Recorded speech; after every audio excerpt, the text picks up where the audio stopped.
বাস্তবতার মঞ্চে, সেখানে ছিল না কোনো অভিনেতার অভিপ্রায়। আমি ভেসে গেছি এই বাস্তবতার স্রোতে, পাবে না আর কখনো কুড়িয়ে আমার শব্দগুলো লিখে নিয়ে যায় কাব্যের অগ্নি শিখাতে।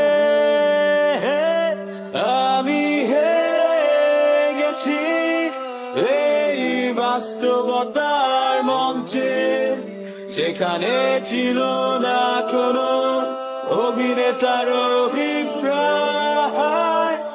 আমি ভেসে গেছি এই বাস্তবতার স্রোতে, পাবে না আর কখনো কুড়িয়ে আমার।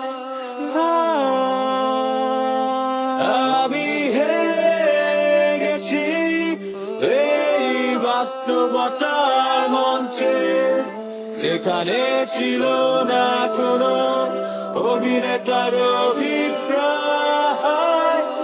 আমি ভেসে গেছি এই বাস্তবতার স্রোতে, পাবে